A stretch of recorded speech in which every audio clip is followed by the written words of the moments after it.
right, we finish off the month of September with another great challenge in Oklahoma.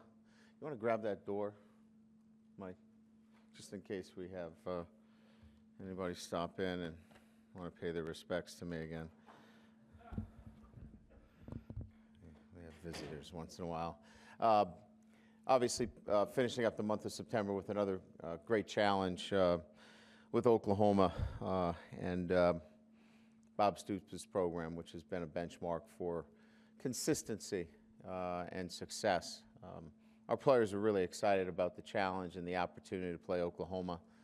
Great game last year in Norman, and now they will come up here to South Bend. Hard-fought victory last weekend, physical game. Our guys are, have recuperated and are excited about getting back out on the practice field today. We've got a lot of work to do. We're going against an extremely skilled and talented football team. Their offensive depth at the skill position is as good as I've seen across the country. The wide receiving core in particular, they can roll out as many as 6 to 7 wide receivers.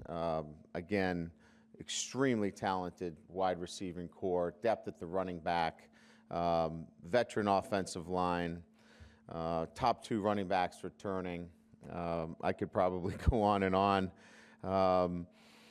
The quarterback position now seems to be solved in their minds, and a challenge there as well with Bell. He's a guy that obviously can give them the dual threat that you're looking at the quarterback position today in college football. Defensively, very athletic again, corners that can cover, linebackers that can run, very, very good in the special teams, the return game. I don't know of any more superlatives that I can use. It's just a well-coached, deep and talented football team. We're going to have to play extremely well. We're going to have to be in great position, extremely disciplined across the board, and play our best game of the season. So with that, I'll open up to any questions.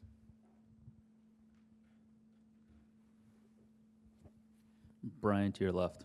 You touched on Bell a little bit. This will be really the 4th game in a row that you've seen a quarterback with the threat to run, and I would say maybe you've done a progressively better job week by week. Could you just kind of talk about how your defense has kind of improved against that, and more specifically, what sort of challenges they face this week in that regard? Again, I think from a scheme standpoint, they put you in a position where you have to cover a lot of different scenarios. You're put in a very difficult position when you can be running the football and have options to throw as well. That constant bind that the running quarterback that running quarterback gives you is a stress on your defense. We've had that for the last couple of weeks. Our staff and Coach Diaco's done a great job of formulating the plan, and we're going to have another great one this weekend. I guess specifically, what have you been happy with, what you've been able to do the last couple of weeks in curtailing that? Well, again, I think a lot of it has to do with our ability to not give up big plays, and keeping the ball in front of us has been, one of our, mainstays defensively. You start there. There's going to be some completions. You got to minimize the big plays off of that attack. You've got to be sound and fundamental and contain. You can't give up easy runs. I mean, I think that's really what it comes down to. When the quarterback's running the football, you got to make sure that you're minimizing their ability to get big plays. I think your record's 10-1 in your last 11 games decided by a touchdown or less. How do you coach confidence in those moments when you're in a game that could go either way at any point? There's got to be something to the fact that you guys are pulling those wins out over and over again. I just think it happens over a period of time. There were, when we first got here, I don't believe that, we were able to win some of those games. And I think it's just a matter of time. We're 4 years into our program. Our kids believe that if they prepare the right way and They take care of the things that they're supposed to do, that they have a belief. Look, it's the will to prepare and it's the belief that they can win. You carry those with you. You still have to perform. We didn't perform late against Michigan. We lost the football game. Even though we prepared and we believe you can win, you still have to perform. And we were able to perform to win football games. But you have to have those two things. I know our guys have confidence that they can win each and every game they play, but they also know they have to make plays. Right, over your right, just following up on that, how much of that comes from just, having done it, they have the confidence, they know they've done it 10 of the past 11 times, so it gets into that position, they're not thinking, oh no, or are we going to win? So how much do you think they believe they're going to win those games? Oh, there's definitely a positive reinforcement in the belief that they can win. And, look, we won a lot of football games, 15 out of the last 16 games, 10 in a row at home. Those things all go towards, that belief that they can win. They believe that they can win no matter what the circumstances are. But again, I would caution you to say that, it's still about, you got to make plays. And, we made a couple more plays at the end, and we'll have to make a couple more this weekend. But there is that belief system. There's no question that foundation's been laid. Last year against Oklahoma, one of the keys was the defensive play. Can you talk a little what the key, what you think they did well, and how important is that going to be in this week's game?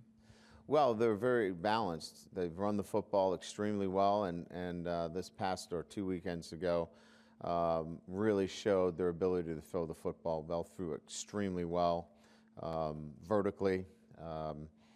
He's got a nice touch on the football, and he's got a number. 1 week it's one receiver. This past weekend, Sterling Shepard, had 8 catches. So I mean, they just have great depth, and they find their big play receivers. We have to minimize the big chunk plays, and that's one of our goals each and every week, minimizing those big chunk plays. We were able to do that last year. We're going to have to do it this year if we want to win the football games. And last one for me, wrote in the green out for. Is the team going to be wearing green jerseys for this game? No, we will not be wearing green jerseys, but the Leprechaun Legion and the Kelly Cares Foundation will be giving out upwards of 40,000 pom-poms, and Tom, we'll have one for you if you'd like a pom-pom. So we'll go 40,000 in one. So yes, a green out officially for this weekend for Oklahoma. You're welcome. Brian, from a scheme standpoint, Oklahoma, what have they made any significant adjustments in terms of their approach since last year? Yeah, they've gone to a 3-3-5 defensive structure, whereas they were a 4-down team last year. You'd have to ask them why.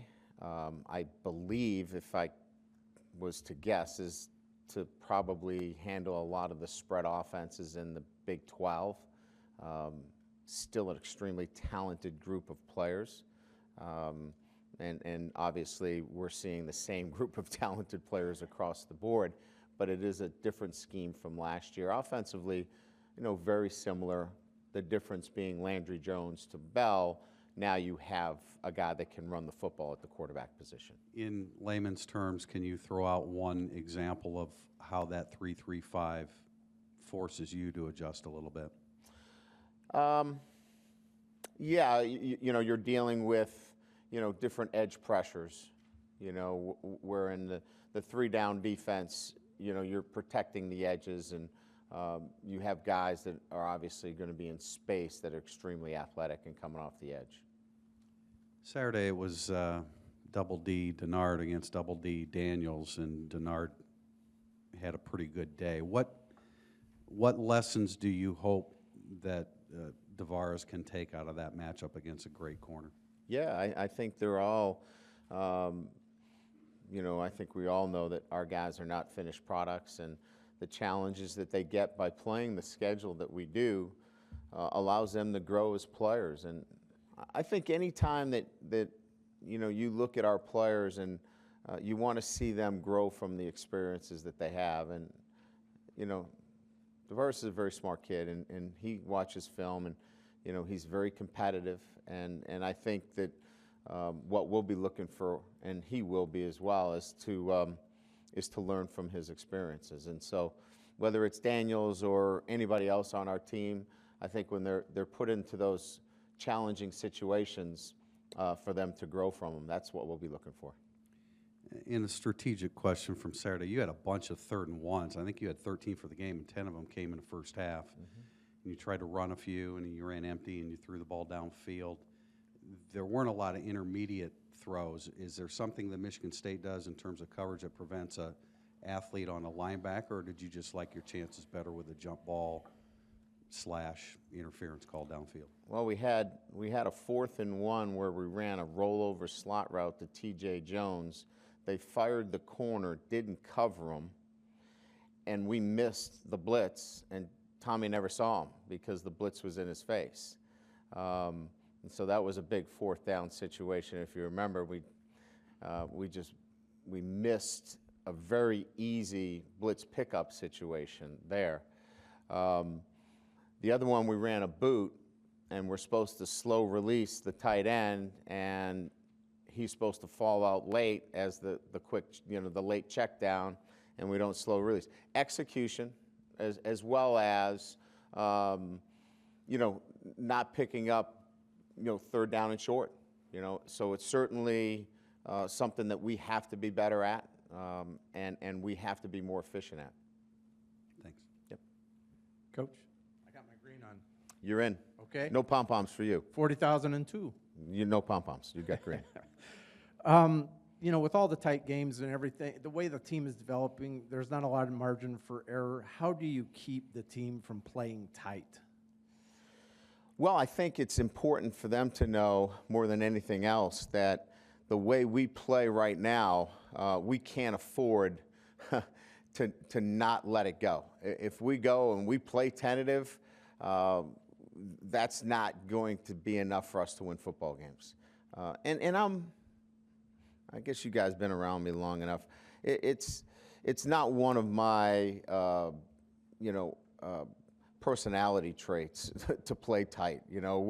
We're always talking about being more aggressive and playing loose. So I think it's probably comes down for me and the staff and making sure that we let our guys play and not to be too controlling in a sense. I mean, nobody's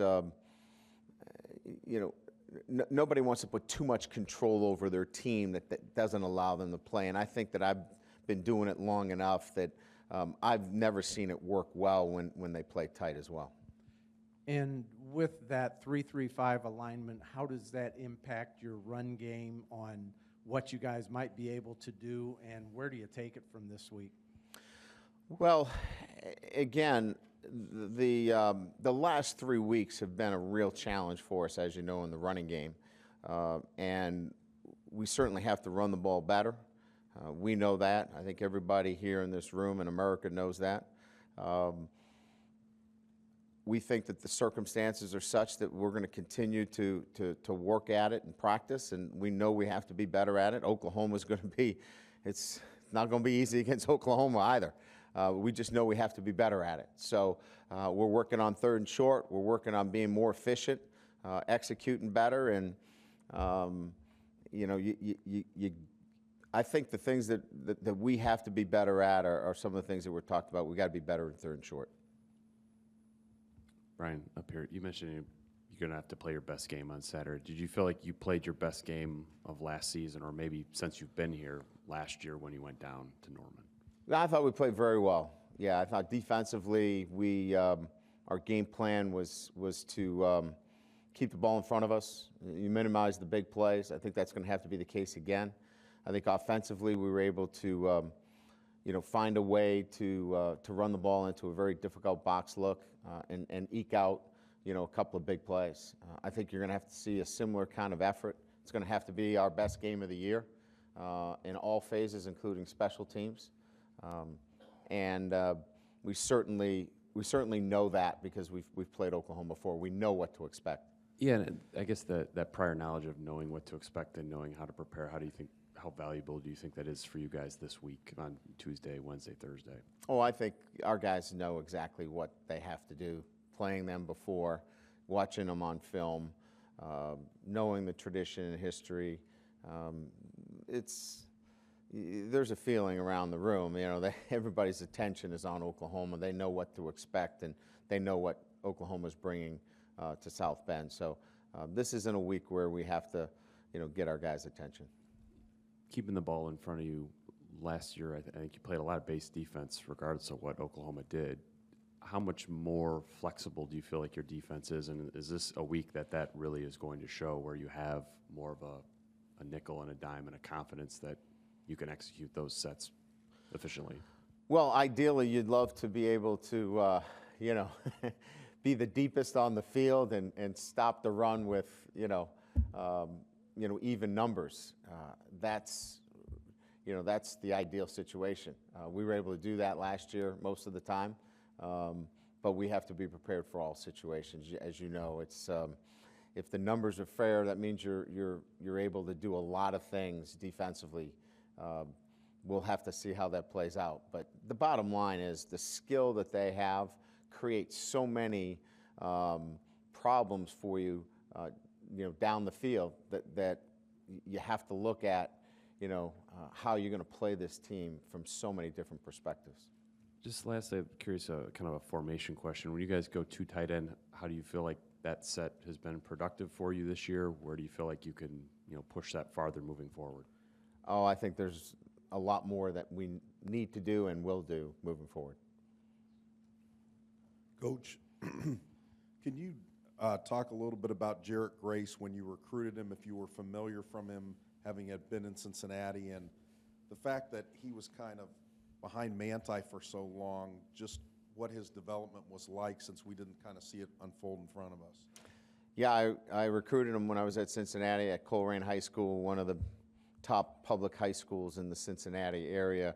A great tradition there. Was a character kid from the day that I got a chance to know him. Just great character kid, leader.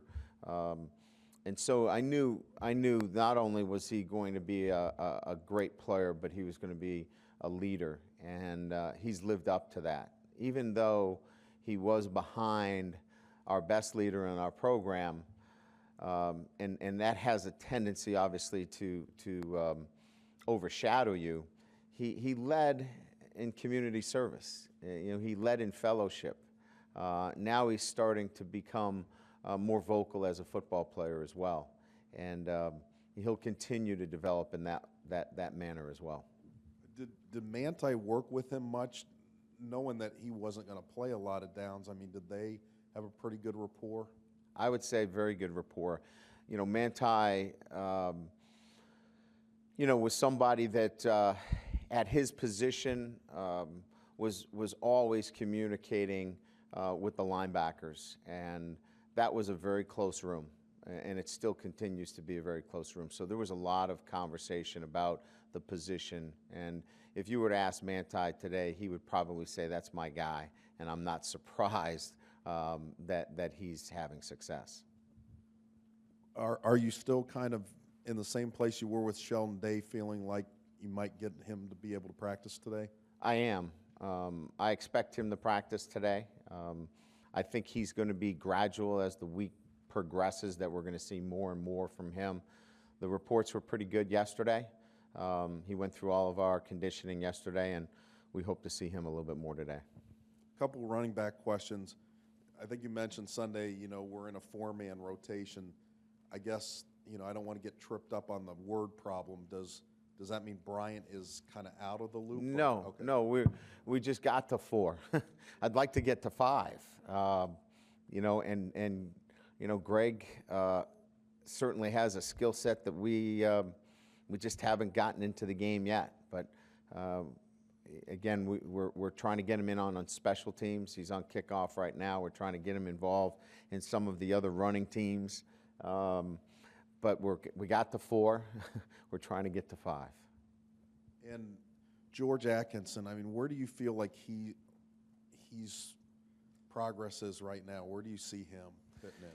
George, the next step in his development for us is, and as we know, he's got to continue to work on his ball skills. I thought he did a nice job on Saturday on a tough catch.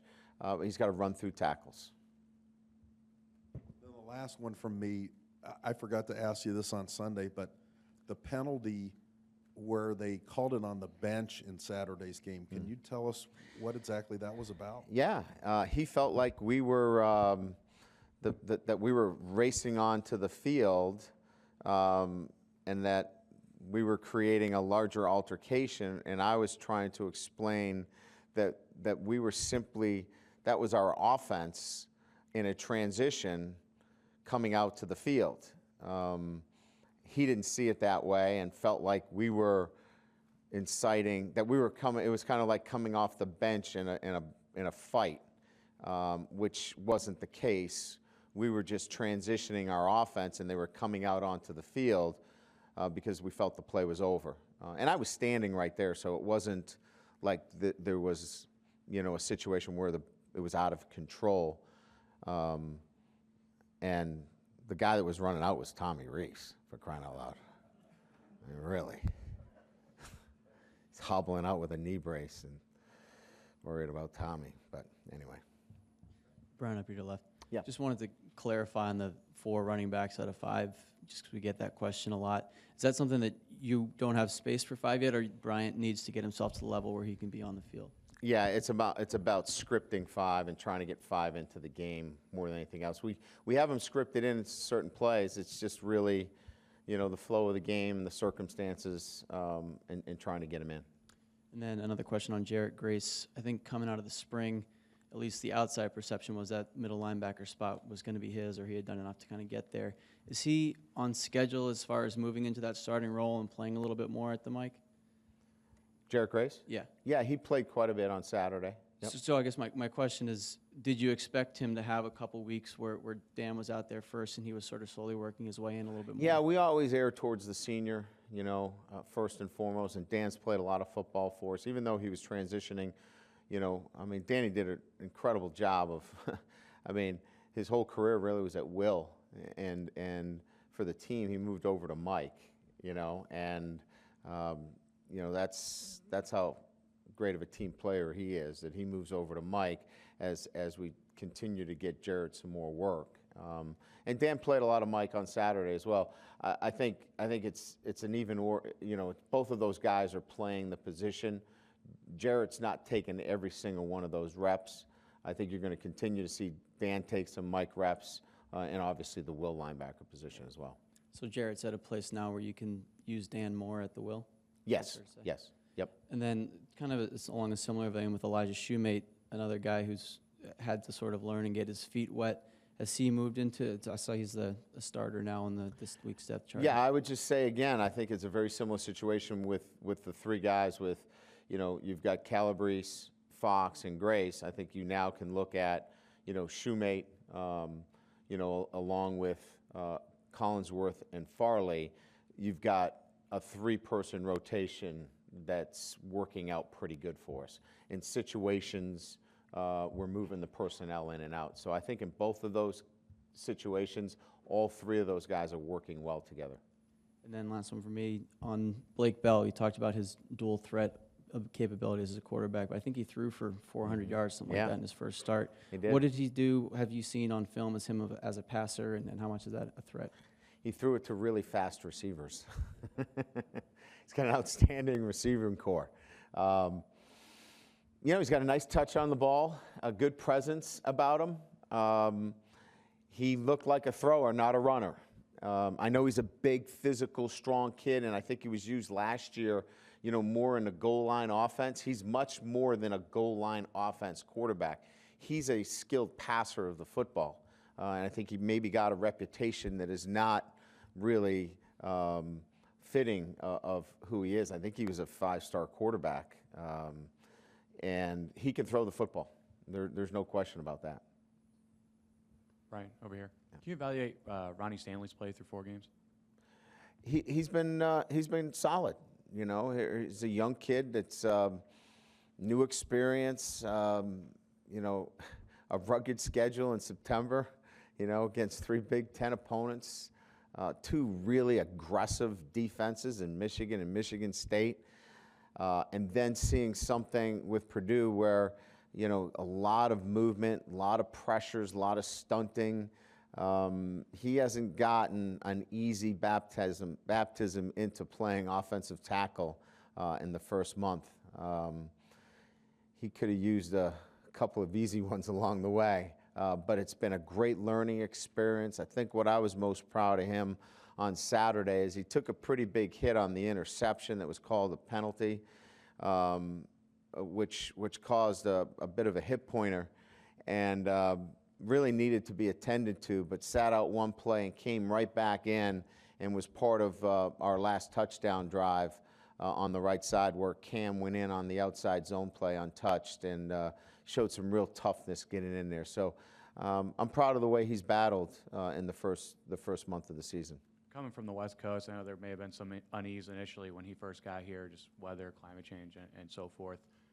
How has that maturity just helped him get on the field and get such a meaningful position so soon? Well, I think not playing last year was a tough transition for him, and I think it is for most kids. But I think it was beneficial for him to, you know, to really get comfortable here at Notre Dame. And, you know, he went to a school that has so many similarities to Notre Dame that I think that helped him with the transition as well, though. Broadly with the offensive line, what would you say would be the main difference in terms of a unit that's able to pass block so well while the running game is struggling a little bit? There are so many factors to that. You know, I think we're blocking the 5 guys. They're blocking the 5 guys that they're supposed to block pretty good. There are times when obviously we need to be better at it. You know, we have to block 7 and 8, and we got to get better at that. But they're doing a great job in pass protection. We need to do a much better job as a unit, as a whole. And that's not just the offensive line, that's everybody, coaches and tight ends included in blocking the whole play. You mentioned Tommy with a missed read earlier in the press conference. He had a couple of those on Saturday. When he comes off the field after that, is that something that he knows right away that he missed it, or what's that conversation like? Yeah, there weren't many misreads as much as there were just misses. This was put it on a guy. It was all man-to-man. It was 100%. There was no zone. There was not one snap. I think there was one snap of Tampa 2 coverage the whole game. Other than that, it was all 100% man-to-man coverage. So, you know, it was a total departure in that sense, is that you just got to put it on them, you know. Sometimes it's, you know, sometimes, you know, we had a touchdown where we got tugged and it didn't get called. He overthrew a guy. Other times where he needed to put a level 1 ball. You know, we're going to see more of it. He's just got to be more accurate in those situations. I've noticed this year seem to be throwing a lot more on first down than you have in the past. Is that because of the way defenses are playing you, or is that because of your confidence in your personnel? It's a little bit of both. Certainly, you know, we're looking at, you know, our tendencies, defensive tendencies, you know, what we get on first down. And then obviously, you know, what the box looks are, you know, and, you know, it's just the way things have unfolded on first down, it's a little bit of all those things. And then, again, to quote Mr. Hansen, last one from me. It's the second week in a row that people have talked about your offense tipping plays a little bit. Are you seeing those things on film and I assume, obviously, if you were seeing them, they're being addressed, but is that something that you are seeing? No, I think everybody knows what we're trying to do on 3rd and 1.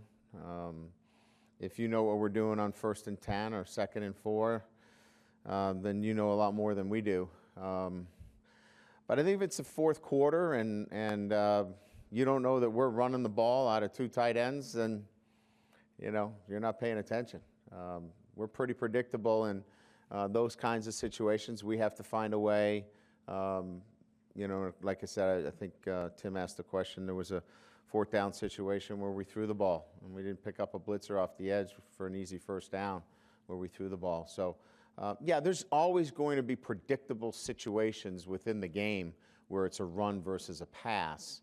And I also think there are going to be times in the game where you're going to be predictable if you're going to manage the football game. But I don't believe that we're at a point where people say, well, we know what we're going to get on this play. Coach in the middle. Just want to talk to you about the other two freshman receivers, James Onawalu, who's kind of carved a role as a blocker, and you mentioned the touchdown, he went in untouched, and Will Fuller coming in and giving you guys a big spark off the bench.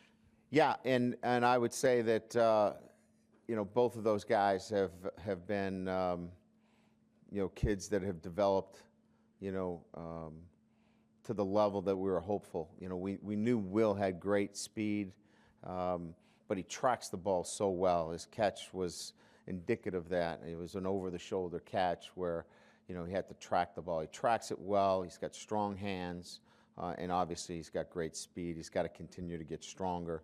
And that's the case for all those freshmen. James is physically more developed than all of our freshman receivers, so he can go in there and carry a different load for our receivers. Now, we throw the ball while he's in there. Sometimes he's not targeted, but a lot of the times James is in a more rugged role for us because physically he is far beyond a freshman in terms of his strength.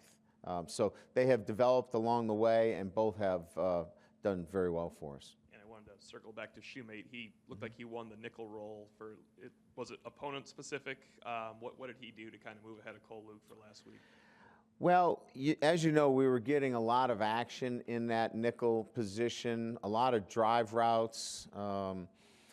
So we felt like we wanted somebody a little bit more physical in there, disrupt the timing of those drive routes. And, you know, Cole does a nice job in man-to-man coverage, so we moved him on the outside and moved Shoemate inside. Yeah, it's a fluid situation. I think it goes from week to week, but I thought that was a good change-up for this week. It was more in relation to Blake Bell, but who do you have running the scout team this week? Will Cronin. He's not as big as Blake Bell. Sorry. We're going to maybe get him a little bit more. But we've got Blake, and I mean, we've got Will, and then we've got Rashad Kinlaw. So both those guys usually work that position for us. How did you prepare for him last year? I know you mentioned he's more than just a goal line kind of battering ram, but is there any certain tackling drills you can do to prepare for a guy who's built like a tight end but is a quarterback? Yeah. No, not really. I think we go with our normal tackling circuit every week. Now, you have to prepare for them within your scheme. You know, somebody's got to have the quarterback within what you do defensively. I think that's probably the biggest thing. And you know, you certainly just have to make sure that you're solid in your tackling. But the biggest challenge is him having runs and passes built into the same play. That's where it really becomes a challenge because the kid can throw the football. I think that's being overlooked, is that he throws the ball very well. I think we see him more as a passing threat. He can certainly run it, but he's a passing threat. Just kind of changing gears, you guys have been running that variation of the fly sweep a little bit where you just kind of pitch it to, you know, a Daniels or someone. Mm-hmm.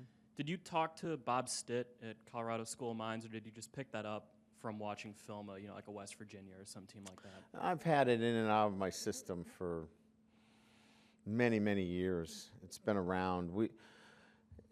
Again, it goes back to what Michigan State, their Sam linebacker just came in. Every play was their extra hat. We were just trying to do something to give him a threat of an outside play, to hold him for a second, just for a split second, so we could get something up inside, because he was folding in on every play. So, you know, you're using some misdirection to hold some guys, but it's something that's been in the offensive system that I've had for many, many years.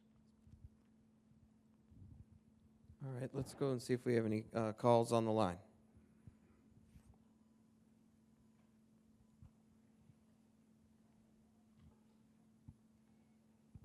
Is anybody there?